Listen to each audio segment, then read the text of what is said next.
afecta a nivel mundial, como es el caso del COVID-19.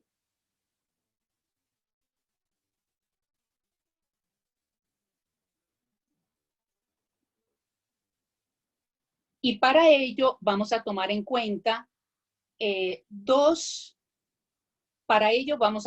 cuenta los siguientes puntos. Partiremos de los conceptos de estadística o estadísticas. Vamos a analizar las normas para el buen uso de la estadística. Vamos a introducir la alfabetización estadística y vamos a hacer referencia con base al caso COVID-19 para entrar en ese mundo de la estadística.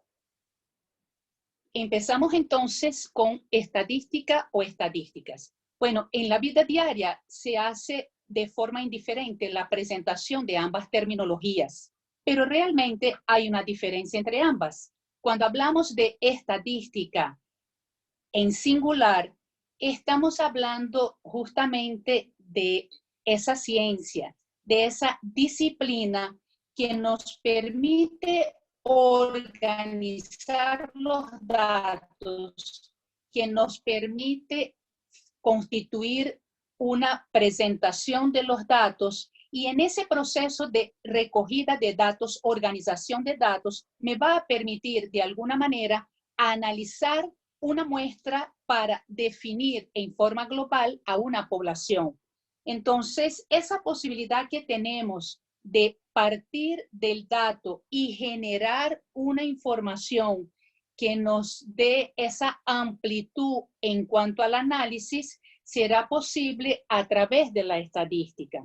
Pero cuando nosotros hablamos de estadística en plural, estamos hablando de esas técnicas estadísticas que nos van a permitir realizar el análisis del dato.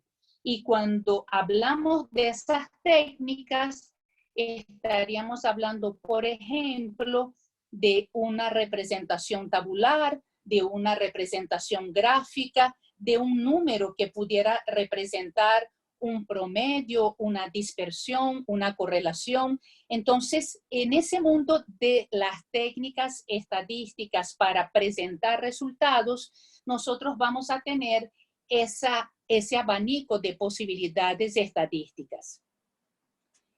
En cuanto al decálogo del buen uso de la estadística, si nosotros analizamos la literatura al respecto, veremos que tal decálogo no se presenta como tal, sino que pudiéramos analizar la presencia de varias normas, de varias indicaciones de cuál sería la mejor forma de utilizar la estadística en la vida diaria. Entonces, combinando todo lo que se ha visto a nivel de ese buen uso que le puedo dar a la estadística y por mi experiencia en el área como profesora de la materia, yo les presento entonces una posibilidad que sería a través de los siguientes puntos que vamos a tratar. Entonces, en primera instancia, tenemos tratar la estadística como una ciencia, no como una receta de cocina. ¿Y eso por qué? Porque cuando nosotros hablamos de ciencia, nosotros tenemos que tomar en cuenta esa intención del estudio que vamos a realizar. Debemos tomar en cuenta qué es lo que nos ha llevado, qué es lo que nos ha, de alguna manera, considerado para aplicar esa estadística en un problema que queremos demostrar. Entonces, para ello, nosotros vamos a tomar en cuenta no solamente la información, sino también vamos a tomar en cuenta las interrogantes que yo como investigador formulo a la hora de plantearme ese problema. Y en esas interrogantes, obviamente, se van a conjugar lo que sería la presentación de una variable, la metodología, y va a surgir diferentes posibilidades en cuanto a cómo voy a presentar respuesta a esas interrogantes de una investigación. Y justamente la estadística va a ayudarme a dar esas respuestas. Cuando vamos al segundo punto que nos dice planificar el uso de la estadística al estudio a realizar, cuando llevo a cabo ese proceso de planificación, yo estoy hablando de objetivo, estoy hablando de esas técnicas que yo voy a aplicar, esa presencia de la definición de la variable que me va a permitir entonces asociar el objetivo de la investigación con relación a la variable y con relación a las técnicas para que yo pueda definir lo que sería ese estudio, pero a través del número. Y ese número o ese valor cualitativo me va a dar esa posibilidad de pasearme por la estadística, ya sea descriptiva, ya sea inferencial, para dar esa respuesta. En tercer punto, tenemos considerar la calidad y fidelidad de los datos. Este es un tema fundamental. Si nosotros consideramos la fuente de los datos a partir de una fuente fidedigna, yo puedo entonces emitir una información de calidad. Por lo tanto, la selección de la fuente me debe permitir a su vez que yo pueda en cualquier momento confirmar esos datos, pueda actualizar esos datos, pueda rectificar los datos para que realmente sea una información veraz. De allí que a la hora de presentar un resultado, nosotros debemos colocar la fuente, es decir, de dónde se obtuvo esa información para que realmente esa información sea confiable. En el punto 4 hablamos de transformar datos en conocimiento. Cuando hablamos de datos, nosotros pudiéramos pensar en datos cuantitativos o en datos categóricos o cualitativos. Y eso, por supuesto, me va a dar lugar a tener que definir qué tratamiento le voy a dar a esos datos en función de ese objetivo, en función de esa interrogante que nos planteamos en los pasos anteriores. Y para ello, yo pudiera pensar, por ejemplo, sería interesante considerar que ese dato va a representar luego un análisis, va a representar una conclusión, va a representar relaciones y valores que pueda obtener a partir de ese dato. Y cuando hablamos de esos valores, pudiéramos pensar en el promedio, pudiéramos pensar en la dispersión, pudiéramos pensar en la correlación entre las variables que nos va a permitir medir hasta qué punto existe o no relación entre ellas. También pudiéramos pensar en la regresión, en un modelo de regresión que me permita como aplicación realizar una estimación que me permita ver una variable en función de la otra, que me va a dar esa posibilidad de causalidad cuando estoy analizando variables. Entonces, es muy importante que esa traducción de los datos en conocimiento me permita comunicarme con el otro para que justamente ese trabajo de comunicación y ese poder de intercambiar información se haga más enriquecedor. Y eso es muy importante a nivel de una investigación. En el punto 5 hablamos de seleccionar el método para elegir una muestra representativa.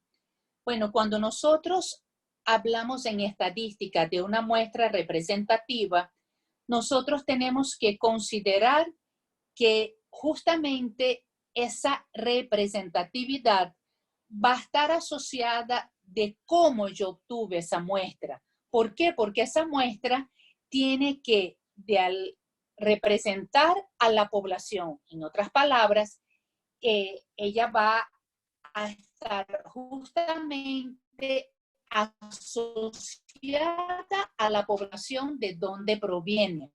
Y en ese sentido, todos y cada uno de sus elementos tienen que compartir sus características y a su vez ser proporcionales a las características de la población. Pero claro está, ¿cómo yo hago ese proceso de selección? Bueno, para ello yo debo tomar en cuenta no solamente el número, el tamaño de esa muestra, que por supuesto es muy importante, sino también ese proceso de selección. Y tomando en cuenta ese proceso de selección, deberíamos considerar que el método probabilístico es el que me va a orientar a una muestra realmente significativa en cuanto a representatividad.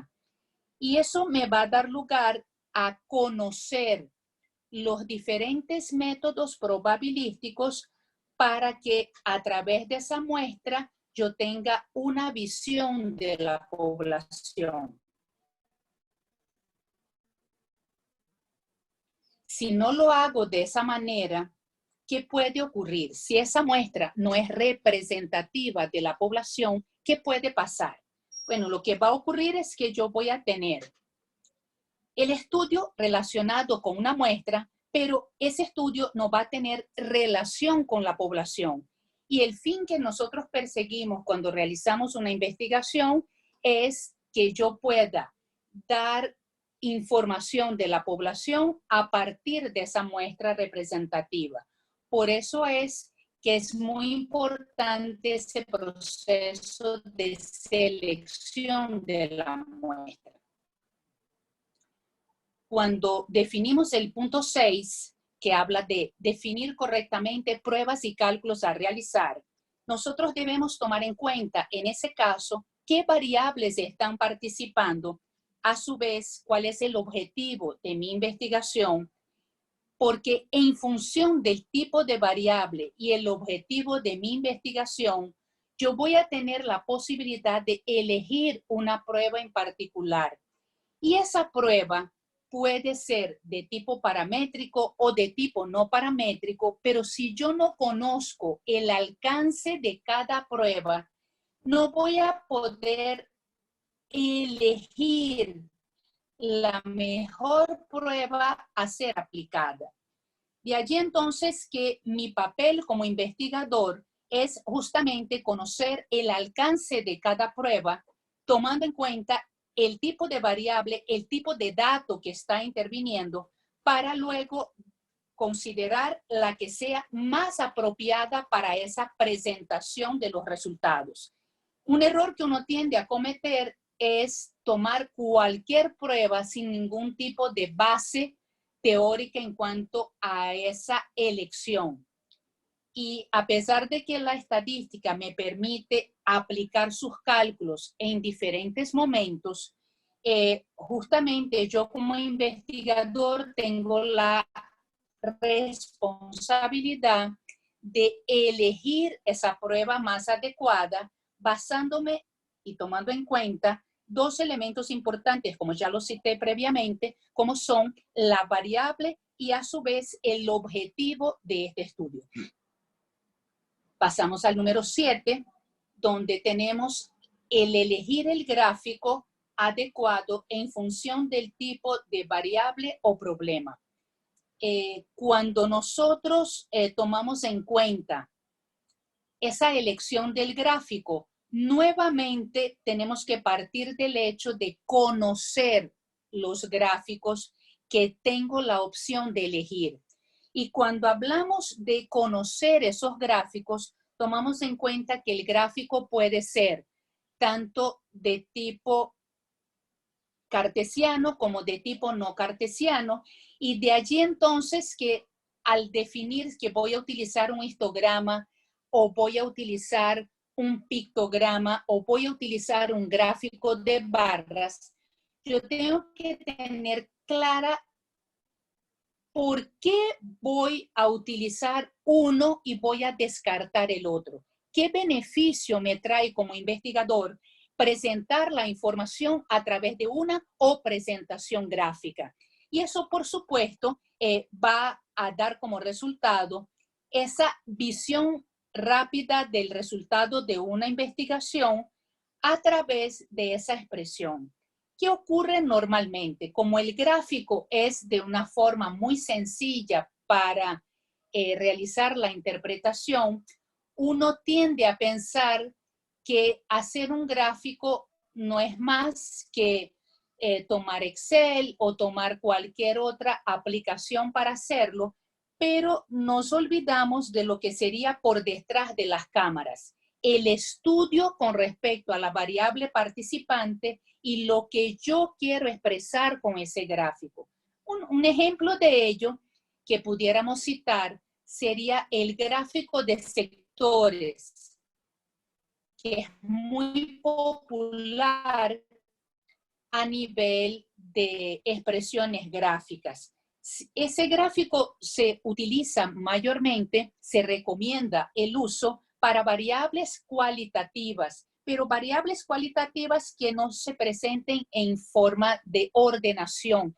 Esas variables cualitativas donde la clasificación, las etiquetas no sean muy grandes. ¿Por qué? Porque a medida de que esa clasificación de la variable se presente a través de múltiples posibilidades, lo que voy a es perder información en cuanto a lo que sería esos sectores.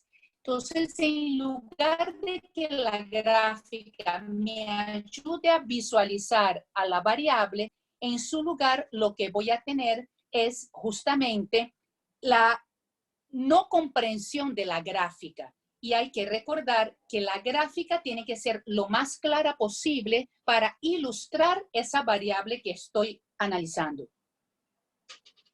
En octavo lugar, hablamos de comunicar los resultados en forma objetiva. ¿Eso qué significa? Que cuando nosotros estamos a nivel de resultados de una investigación, debemos evitar los sesgos, debemos evitar nuestra opinión personal, porque hay dos momentos de la estadística que debo considerar. La estadística descriptiva, que me va a permitir, tal como dice su nombre, describir una realidad. Es como si yo tomara una fotografía y estoy describiendo esa realidad.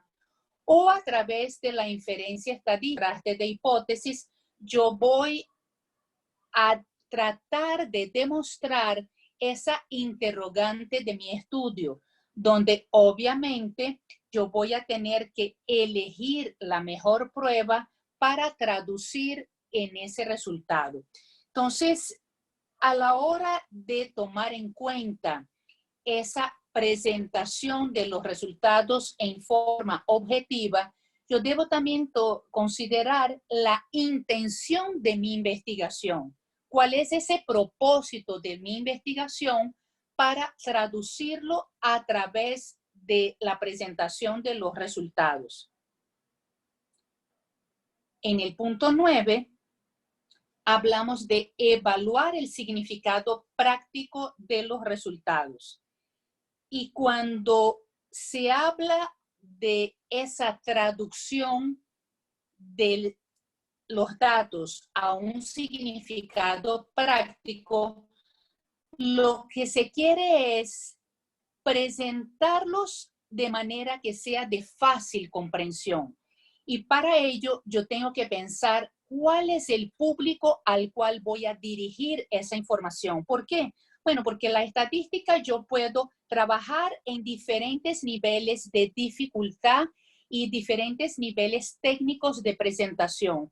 Entonces, esa posibilidad que tenga de elegir ¿A cuál público voy a presentar para que sea esa comprensión para todos? Facilita mi proceso de comunicación. Y no puedo olvidar que estamos en la era de la comunicación, en la era de las sociedades del conocimiento. Y por lo tanto, el acceso a esa información que ahora se hace de una manera tan rápida, tan sencilla, nos va a permitir entonces considerar esa mejor forma de presentar esos resultados y que sea de una manera práctica y de uso directo de la información. Finalmente, no por ser la menos importante, hablamos de evaluar la incertidumbre. ¿Y eso por qué? Bueno, en estadística nosotros tomamos en cuenta que ese resultado que estamos planteando siempre tiene la probabilidad de ser cierto, la probabilidad de que yo me haya equivocado, esa incertidumbre con respecto a ese resultado. Y justamente ese margen de error se puede producir en cualquier momento de mi investigación. Se puede reproducir desde el momento de recaudar la información, recoger esa información, calcular cualquier tipo de parámetro, aplicar una prueba, definir un juicio con respecto a un gráfico, a un resultado e incluso en la toma de decisiones, porque no necesariamente cuando hacemos un contraste de hipótesis la vamos a aceptar. Muchas veces esas hipótesis son refusadas y de allí la importancia de tomar en cuenta que a diferencia de las matemáticas, que los valores son precisos, en estadística el margen de error está presente. Entonces, no lo podemos olvidar y lo debemos considerar y plantearlo en mi investigación. Tomando en cuenta este hecho, nosotros pudiéramos entonces considerar cómo será ese proceso de alfabetización estadística. Bueno, lo que se quiere es eso, acercar a la población a esos elementos estadísticos, a esa posibilidad de que yo maneje ese lenguaje y de esa manera mi cercanía a la estadística permita que yo pueda leer un gráfico, leer una tabla, analizar un resultado, porque va a formar parte de mi lenguaje, de mi expresión en la vida cotidiana. Y de allí entonces que tomando en cuenta justamente la pandemia que todos estamos viviendo, vamos a presentarles algunas presentaciones gráficas y tabulares que hemos estado en contacto de ellas a nivel de internet que nos van a permitir hacer esa evaluación y ese análisis. Vamos entonces a revisar esta primera lámina donde fíjense que presenta como título Coronavirus COVID-19 y los casos globales. En ese título estamos haciendo referencia a dónde se obtuvo esa información, que fue justamente a través de ese centro de los sistemas de ingeniería del Hospital Johns Hopkins, donde vamos a considerar a través de esa presentación cuál ha sido la ocasión de obtención de esa información. Fíjense que en la parte inferior aparece la fecha, 31 de marzo del 2020, la hora correspondiente, el número de países que en este caso han participado y tenemos igualmente esa fuente donde se está realizando todo este proceso basado en los estudios del Hospital Johns Hopkins.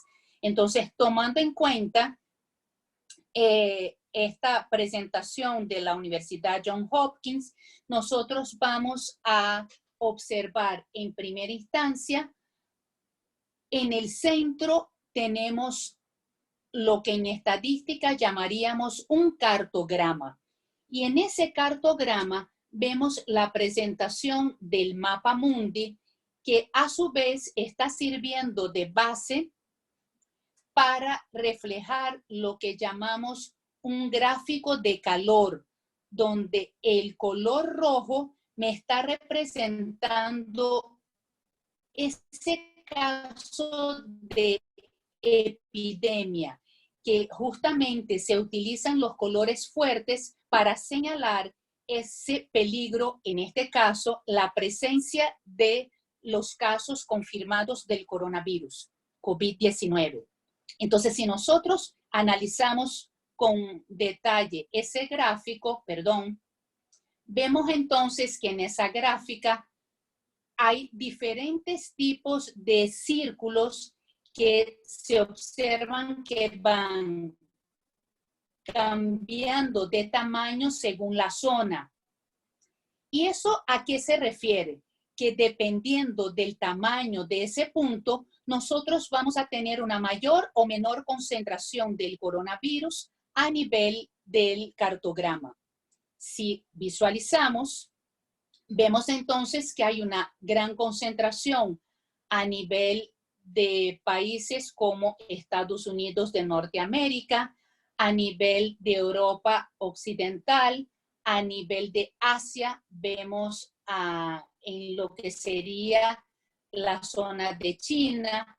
Entonces, quiere decir que esa presencia se está haciendo en forma acumulada en estas zonas señaladas justamente en función de lo que sería la aplicación de forma gráfica de el uso de la estadística. Pero vemos a su vez que en el lado derecho se presenta una tabla donde el título de la tabla me presenta el total de casos confirmados. En este caso tenemos 846,156 casos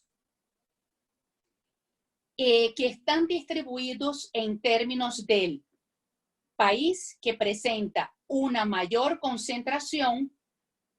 Por lo tanto, estamos presentando los datos en forma decreciente, donde nosotros estamos visualizando de manera decreciente el comportamiento de los países y también observen que ese número que le acompaña no es más que ese conteo que en estadística llamamos la frecuencia absoluta, esa frecuencia también conocida como frecuencia ordinaria. Y esta tabla se complementa justamente con la tabla que se presenta en el lado derecho, que nos indica el número total de muertes para este periodo en forma acumulativa, donde resalta el país como Italia. Y fíjense que va seguido de España, Francia, China. Y al lado tenemos otra tabla relacionando los casos de recuperación que se presentan en color verde. Fíjense entonces que partimos del caso de recuperación en cuanto a China, España, Alemania, Italia y así sucesivamente. ¿Qué ocurre acá? Si yo sumo estos totales de muertes y casos de recuperación, vamos a ver que va a ser un número inferior al número total de casos confirmados. Entonces, ¿por qué ese número inferior? Porque justamente ese número de personas que aunque están contaminadas se encuentran en proceso de tratamiento y se espera que luego se incremente el número a nivel de casos recuperados y no se incremente a nivel de fallecimientos.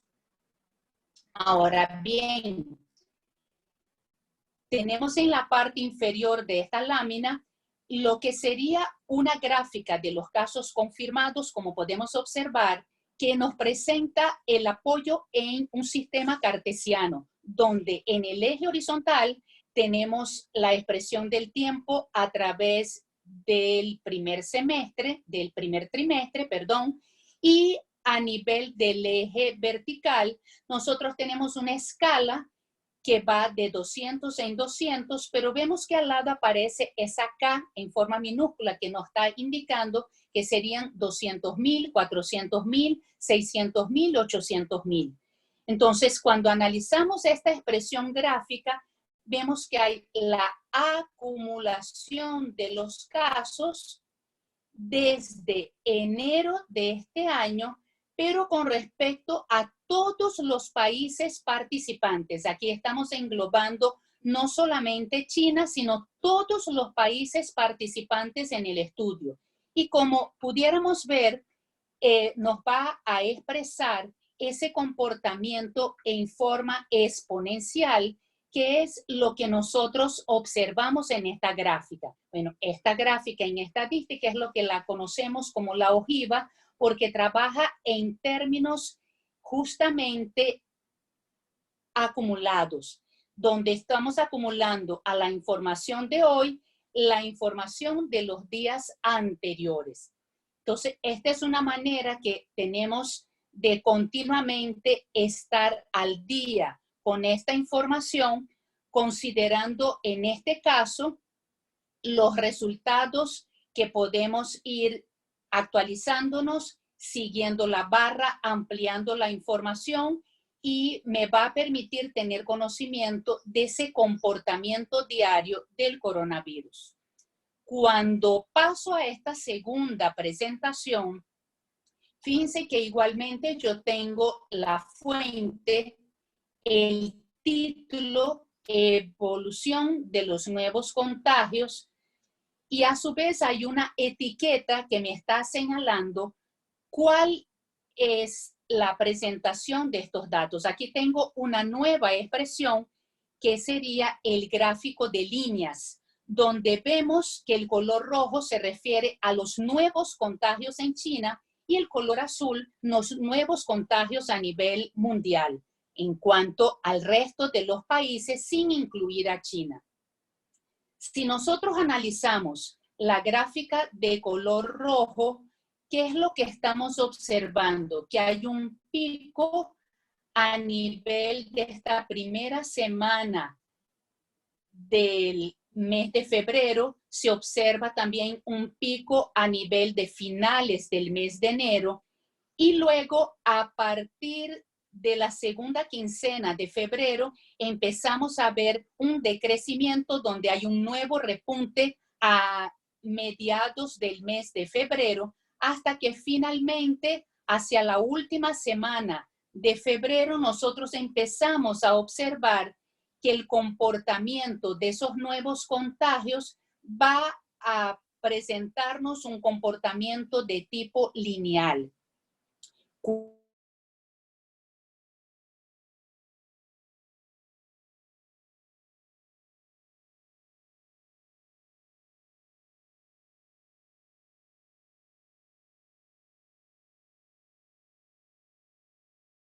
Tenemos entonces la posibilidad de ver que a lo largo del mes de enero y el mes de febrero, con salvo muy pocas variaciones, no se registran casos de contagio a nivel mundial, con excepción de China.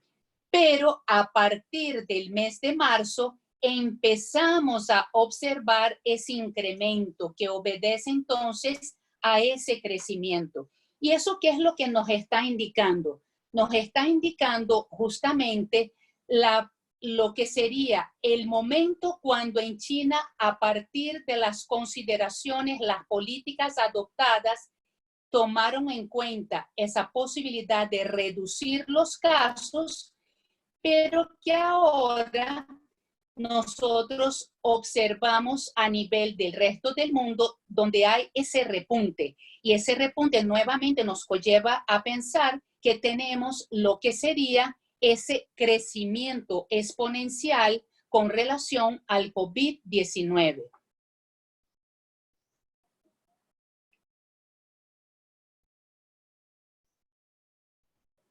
Nuevamente, cuando presentamos la siguiente gráfica, que tiene como título La situación global, se observa para la fecha del 15 de marzo que tenemos la posibilidad de revisar el comportamiento del COVID-19 fuera de China. Pero en esa presentación, fíjese que sigue un patrón similar a casos anteriores, donde en el eje horizontal tenemos el tiempo expresado a través de ese primer periodo, que sería el de correspondiente a ese primer trimestre, y nosotros estamos viendo esa presentación a través de tablas. Vemos la presentación a través de estas barras, que son barras compiladas. Vemos que esas barras tienen a su vez diferentes colores que están asociados a las regiones que han participado en el estudio fuera de China.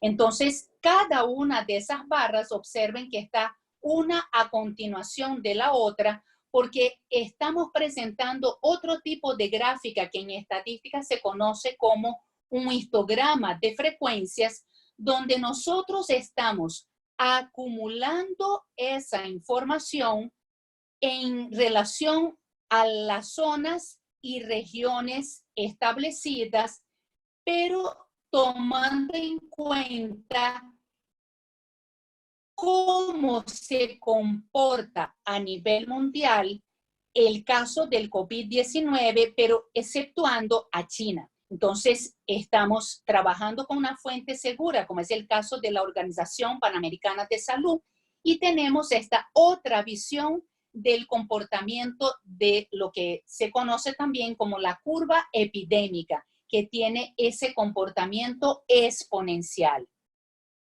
Ahora bien, cuando nosotros pasamos a la siguiente expresión gráfica, vemos entonces que se presenta un título que no debemos confundir con el titular de la información. Aquí tenemos un titular que habla de que el 87% de los afectados registrados en China se han recuperado. Y el título del gráfico sería la distribución de los casos del COVID-19 según su situación actual. Cuando vemos la gráfica, ¿qué es lo que nos llama la atención? Esta es una gráfica que se conoce con el nombre de gráfica semáforo, que justamente presenta los casos fallecidos con el color de etiqueta rojo, el caso de los enfermos en color amarillo y en el caso de los curados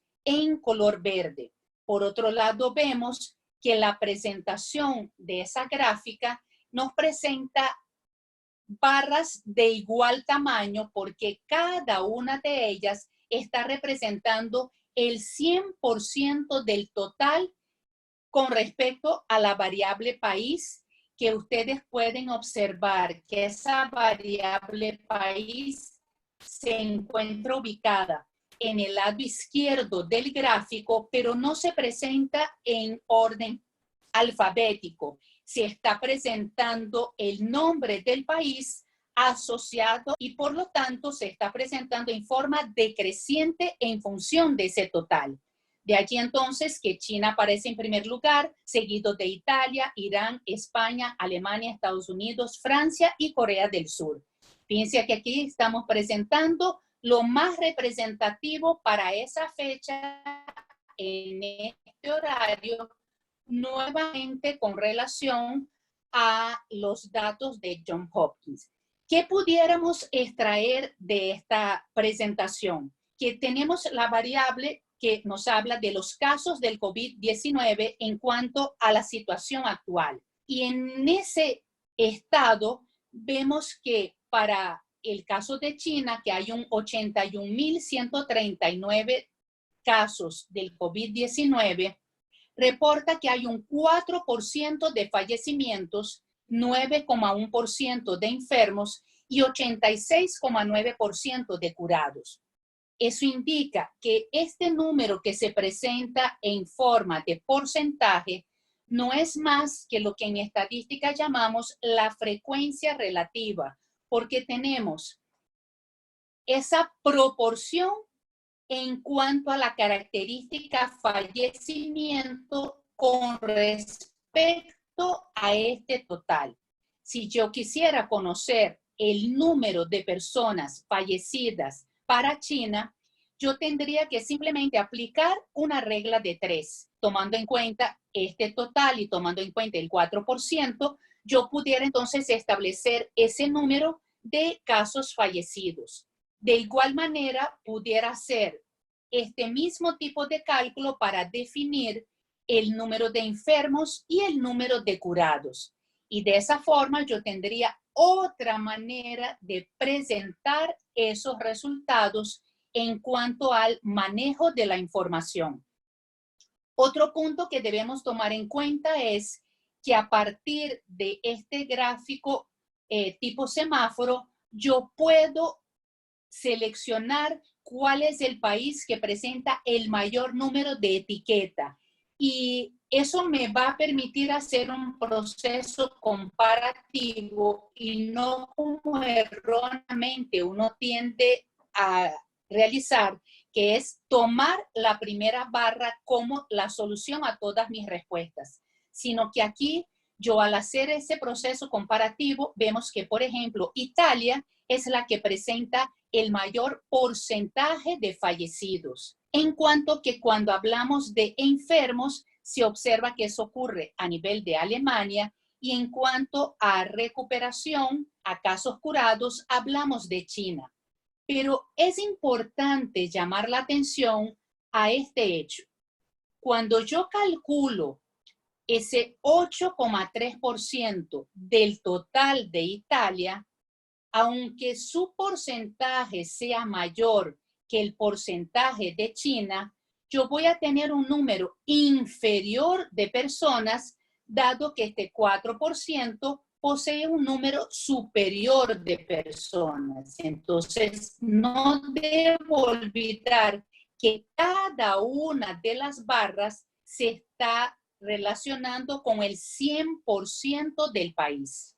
Siguiendo la presentación, tenemos otra presentación de tipo barras, nuevamente barras de tipo compuesto, donde yo puedo observar en esa barra que tenemos entonces la presencia del género. Y en esa presencia del género, a nivel de una estadística descriptiva, ¿qué es lo que estoy observando? Que el 51,4% del género femenino, hay un 51,4% del género masculino con respecto a casos confirmados y un 48,6% del género femenino con respecto a esos casos confirmados del COVID-19. Por otro lado, vemos que en cuanto a muertes confirmadas, se observa un 63,8% del género masculino y un 36,2% del género femenino. Pero el emitir una conclusión, un juicio general con respecto a ello, no sería válido para un estudio estadístico. Cuando yo digo, hombres y mujeres se contagiaron casi por igual, pero más hombres murieron por el virus, yo necesitaría acompañar esas afirmaciones con un estudio relacionado con la inferencia estadística, donde yo realizara ese contraste de hipótesis para poder demostrar que realmente el género masculino es el que prevalece, aunque yo a nivel de números estoy observando que hay una inclinación hacia ese género, yo puedo apreciar esa diferencia, pero para acertar la afirmación, yo debo apoyarme en la inferencia estadística. De allí entonces la importancia de leer la información y considerar su interpretación. Las siguientes láminas que vamos a presentar van a considerar lo que sería el estudio de las Américas con respecto al COVID-19. Y en ese estudio nosotros observamos que está presente lo que llamamos en estadística una tabla de datos, una distribución de frecuencias, donde se sitúa la variable país en orden alfabético y el número de casos confirmados, que sería mi conteo acompañando cada país. Por el número de datos, esta presentación va a tener 3 láminas y nos llama la atención, en este caso, valores tan bajos como ocurre con Belice y como ocurre con las Islas Caimán. Y para ello sería importante considerar si ese número se refiere a que no se han reportado casos o si en cambio las pruebas no detectaron alguna persona en esos 2 países. De allí entonces que sería interesante que yo a través de esta tabla yo pudiera calcular, por ejemplo, la frecuencia relativa que mencionamos en el caso anterior, donde yo pudiera, a través de los datos de los casos confirmados y conociendo la frecuencia de cada país, dividir ese número de casos confirmados de cada país entre ese total y expresarlos en forma de porcentaje para tener esa proporción de los casos confirmados con relación a cada país. Otro elemento que yo pudiera considerar sería el definir cuál es el país que presenta el mayor número de casos confirmados. Y cuando analizamos esta primera lámina, vemos, por ejemplo, Canadá. Entonces, pudiéramos pensar que la moda de este caso es Canadá y no erróneamente pensar que sería 873.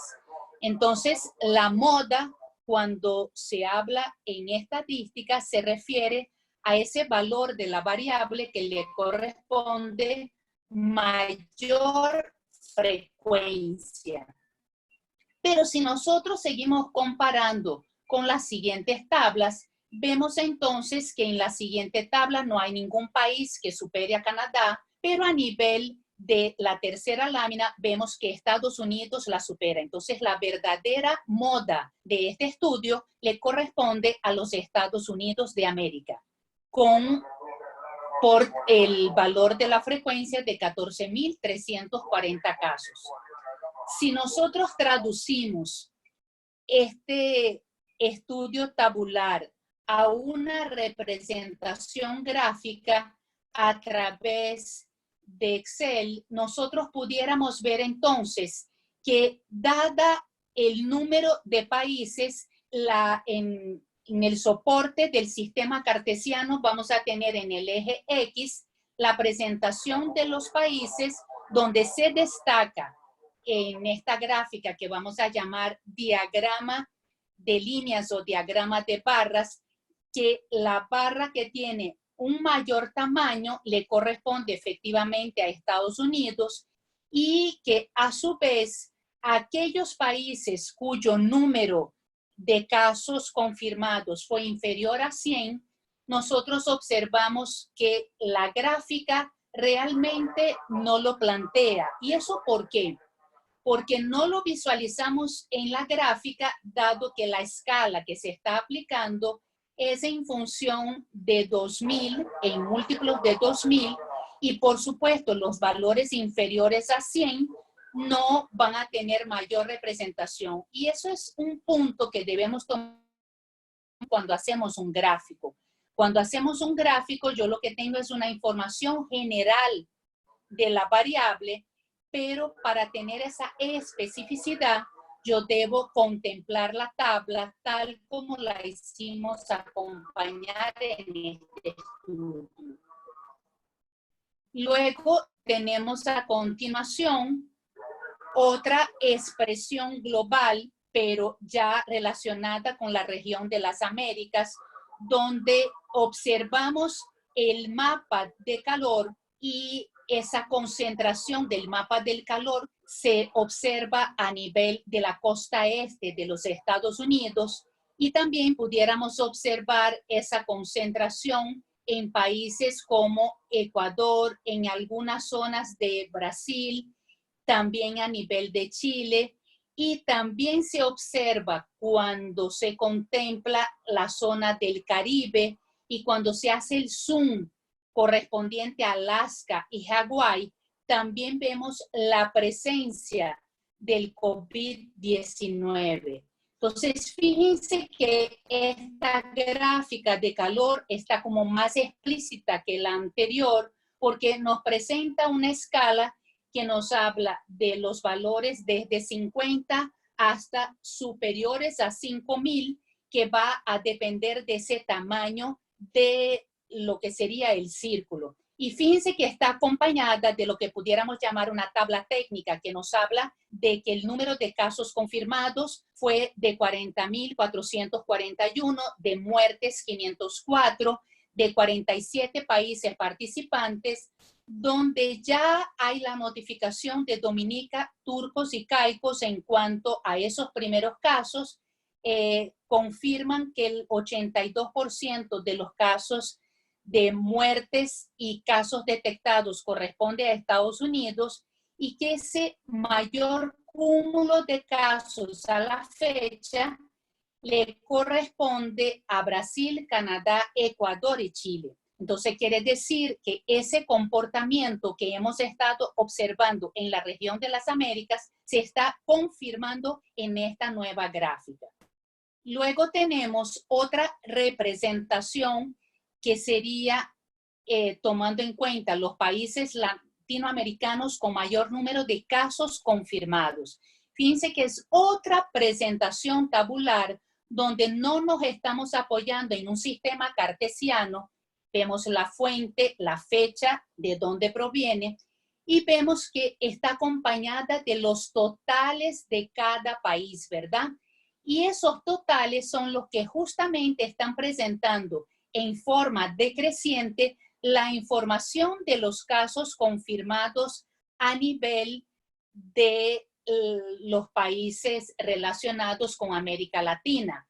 Fíjense entonces que tiene correlación con el gráfico anterior, porque nombramos a Brasil, a Ecuador, a Chile, pero vemos que Venezuela no está presente. ¿Por qué? Porque el número de casos confirmados es inferior a los de Uruguay. De allí entonces que nosotros observamos en este caso otra gráfica. Tenemos nuevamente la presencia de Venezuela, que nos interesa recalcar que en láminas anteriores nosotros tuvimos oportunidad de ver que Venezuela tenía 42 casos confirmados, pero ya a nivel de esta presentación vemos que por ser inferior no se presenta Venezuela, pero ahora aquí sí tenemos ya un esbozo a través del cartograma donde observamos que la concentración aparece en mayor incidencia en el estado Miranda. Pero fíjense que hay estados donde no se observa esa presencia, como sería el caso de Guárico, como sería el caso de Barinas, de Trujillo, como sería el caso de Amazonas, del Tamacuro y Bolívar. Entonces, para esa fecha, que fue el 21 de marzo, en el corte, que es la hora de las 3 de la tarde, dada por el Ministerio del Poder Popular para la Salud, no se habían registrado casos en estos estados que aparecen en color blanco. Entonces, significa que no tenemos para esa fecha pacientes recuperados, solamente tenemos casos confirmados y nos hablan que son casos importados. Ahora bien, ante este planteamiento que nosotros acabamos de realizar a lo largo de visualizar la el acercamiento a la estadística en situaciones como la que estamos viviendo en este momento, nosotros nos pudiéramos considerar como resumen lo siguiente. La estadística impera en la era de la información y del conocimiento. La estadística es mucho más que la recolección de datos, elaboración de gráficos y de tablas. La estadística es una manera de interpretar y analizar nuestro quehacer diario. Y eso lo estamos viendo porque nosotros pertenecemos a esa sociedad del conocimiento donde la información que hemos recibido en estos últimos días de la cuarentena, hemos visto que hay un cúmulo de información y por lo tanto, si nosotros no tenemos esa capacidad de filtrar, esa capacidad de seleccionar la información, vamos entonces en algún momento tener una idea errónea con respecto a la pandemia y a lo mejor no vamos a tomar en cuenta las características que realmente deben ser observadas en este estudio. De allí que el poder leer un gráfico, el hecho de que yo pueda considerar la información de la tabla es de gran importancia. Y tomar en cuenta que realmente ella nos acompaña y está realizándose justamente en este momento. También deberíamos considerar que los gráficos pueden ser manipulados al igual que las palabras. Y eso lo acabamos de ver en uno de los gráficos donde se generaba el proceso comparativo entre el género y el porcentaje de muertes y casos confirmados, porque justamente lo que estamos señalando es un juicio sin tener la base para ello. Otro punto que se debe considerar es, en cuanto a estos resultados, es que cuando hablamos de casos confirmados, debería estar acompañado de la sensibilidad y especificidad de las pruebas aplicadas. ¿Por qué? Porque al ser un estudio epidemiológico, hay que tomar en cuenta si realmente esos casos confirmados corresponden a que el resultado fue positivo al aplicar una prueba o sencillamente que fueron contemplados como confirmados sin haber tenido la aplicación de la prueba. Entonces, recuerden que hay muchas pruebas que fueron rechazadas por no tener la sensibilidad correspondiente. Entonces, es importante tomar en cuenta de dónde provienen esos casos confirmados, si realmente están relacionando esa sensibilidad y esa especificidad de la prueba. Por otro lado, la información se debe presentar en forma precisa y coherente. ¿Por qué?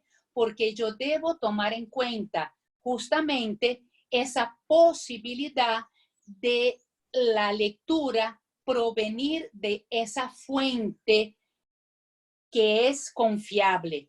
Y cuando nosotros revisamos estas gráficas, vimos que sí, vienen de fuentes confiables, pero esa forma de presentar se puede desvirtualizar en función de cómo se presente esa información. Cuando yo hago el análisis descriptivo que nos brinda esa radiografía del comportamiento de los datos, es como dice su nombre, es simplemente un análisis descriptivo. Si yo quiero dar un paso más allá, yo tengo que aplicar otras técnicas, otras herramientas estadísticas para ello, de manera de que esa información tenga una base realmente fidedigna, donde la revisión de la fuente es clave para esa confiabilidad, tal como lo vimos en el decálogo, y la toma de buenas decisiones depende de contar con estadísticas de calidad. ¿Por qué? Porque a partir del momento que yo tengo una fuente confiable, que mis datos son fidedignos, yo voy a presentar a través de diferentes técnicas esos resultados y voy a tomar buenas decisiones con respecto a esos datos. Y cuando hablamos de buenas decisiones, hablamos de criterios a seguir con respecto a esa base de datos, qué políticas voy a considerar, qué cambios voy a efectuar en una institución en base a esa información recaudada. Finalmente, los datos no hablan por sí solos, necesitan de una metodología adecuada para ser convertidos en información. Efectivamente, si yo presento el valor correspondiente a un dato, llámese numérico o llámese cualitativo, pero ese dato no va acompañado de un análisis, no va acompañado de una expresión tabular, de una expresión gráfica, obviamente no va a asegurarme esa posibilidad de aplicarlo en estudios futuros. Entonces, es muy importante que yo tome en cuenta esa presentación de los datos y deje que los datos emitan esa información y me den lugar a estudios futuros para contemplar esa toma de decisiones.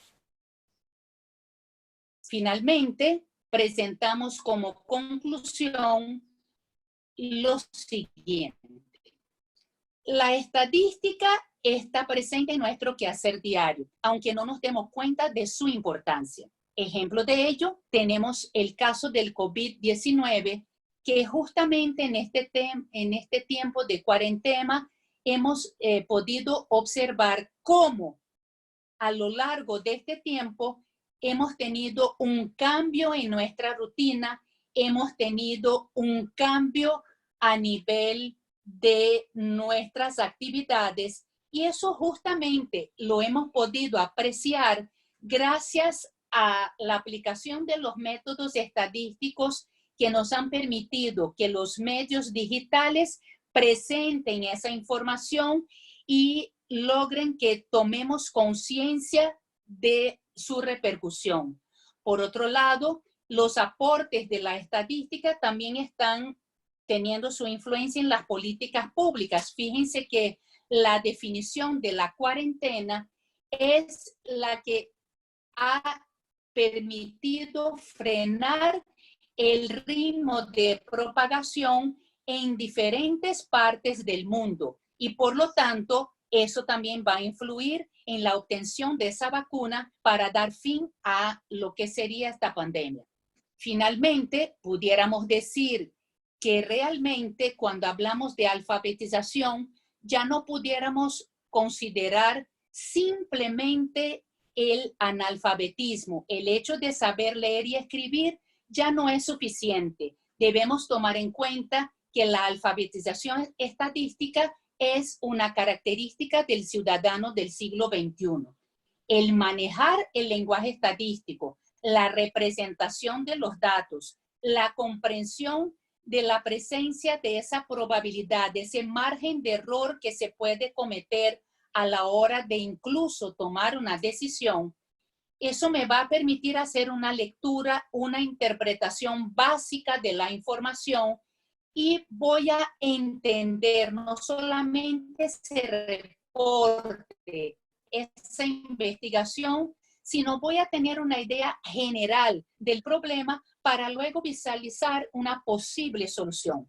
Quiero finalizar esta presentación citando palabras del escritor británico H.G. Wells, autor de La Guerra de los Mundos, que vivió entre 1866 y 1946, que nos decía: día llegará en que el pensamiento estadístico será tan preciso para ejercer la ciudadanía como eficiencia, como la capacidad de leer y escribir. Ese día ha llegado. De allí entonces que nos queda justamente avanzar en esa alfabetización estadística. Muchas gracias por su presencia, por su participación y vamos entonces a revisar la etapa de las preguntas. Profesora Yolanda, hasta ahora los únicos comentarios recibidos es para felicitarla. Lisa Quintero le comenta que fue una interesante presentación, que fue muy didáctica y bueno, que recuerda los tiempos que ella vio clase en la universidad. Jennifer López también le deja saludos. Migdalia también la saluda y le da las gracias por esta excelente explicación. Luis Arrieta también le escribe que fue muy buena la clase. Cintia Vargas dice, gracias profesora, mil gracias por este estudio tan ilustrativo. Esto ayuda muchísimo para tener una visión general de lo que nos ocurre como humanidad y bien o mal, a mí me reduce los niveles de ansiedad frente a este fenómeno. Jonaiker Piñero también le da felicitaciones y le da muchas gracias. No sé si alguien quiere hacer alguna pregunta con respecto al tema. Hasta ahora, como le digo, profe, son puros comentarios dando las felicitaciones y comentando que la sesión fue muy buena para entender muchos conceptos de lo que está ocurriendo hoy en día.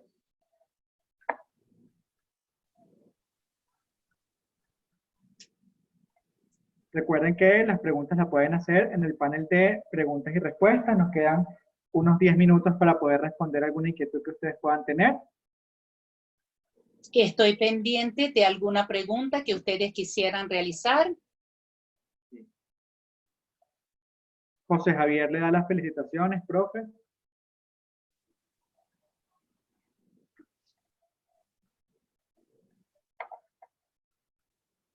Vamos a dar un minuto para ver si hay. ¿Cuándo es la próxima? Bueno, Luis, te invito a que estés atento a las redes sociales, no solo de la Escuela de Educación, sino en la UCAP y UCAP Virtual, que son nuestras cuentas. Ahí se va a estar publicando toda la información de los eventos que vamos a ir teniendo, no solo esta semana, sino la próxima. Cada una de las escuelas va a ir publicando la información de los eventos de UCAP al aire.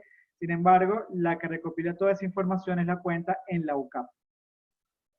Hay una pregunta de Luis Arrieta que pregunta justamente cuándo sería la próxima. Bueno, justamente pensando en la presencia de la estadística, más adelante pudiéramos hacer alguna relacionada con las consecuencias del COVID-19 a nivel mundial. Entonces, habrá que estar pendiente de cuándo se pudiera llevar a cabo ese próximo encuentro.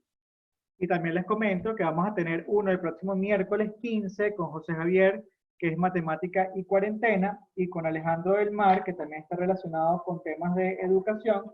Lo vamos a tener el próximo martes. Le voy a dar la palabra a José Javier para que él pueda dar unas palabras, unos segundos, por favor.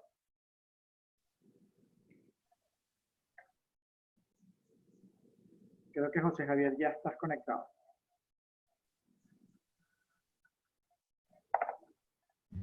Muy bien, ¿me escuchan? Sí, perfecto. Muy bien, efectivamente, Ernesto, la semana que viene ya hay tres, perdón. Vamos a tener uno sobre aulas virtuales usando Google Classroom con el profesor Alejandro del Mar el martes en la mañana. Vamos a tener uno sobre cocina creativa. ¿Escucharon bien? Cocina creativa. Cómo cocinar con lo que se tiene en casa en épocas de cuarentena, enfocado al sistema inmunológico, y allí el experto viene de Nestlé. Y vamos a tener un cuarto live sobre matemáticas y cuarentena, porque con esto del anuncio del Ministerio de Educación acerca de que el tercer lapso se va a hacer en la casa, hay que poder hablar sobre cuáles son esos mínimos que se deben atender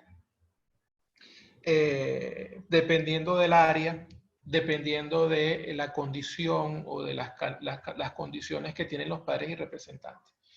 Entonces, hasta ahora hay tres seguros, pues. Aulas virtuales con Google Classroom, cocina creativa y sistema inmunológico, y matemáticas y cuarentena enfocado a los mínimos por área en este tema de la cuarentena.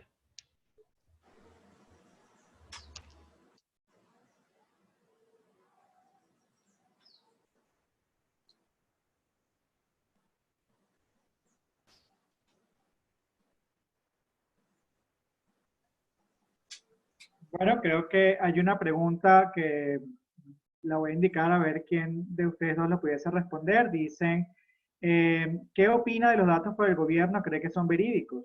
Lo hace un espectador anónimo. Tenemos que partir del hecho de que esta información está dada por el Ministerio del Poder Popular para la Salud. Por lo tanto, estamos planteándonos la información que nos da el mismo gobierno y no tenemos manera de refutar. Esa es la información que nos está suministrando. Bien, por ahora no hay más preguntas, entonces ya creo que podemos ir cerrando el evento. Profe, le doy la palabra para que usted pueda despedirse y dar cualquier información complementaria. Bueno, muchísimas gracias por la participación y asistencia y contemplando nuestra agenda para la próxima semana, no se olviden de conectarse y seguir en este webinar donde también haremos lo posible para presentar una segunda parte relacionada con los efectos de la estadística en cuanto al COVID-19, esas posibilidades de analizar las consecuencias. Entonces, muchísimas gracias.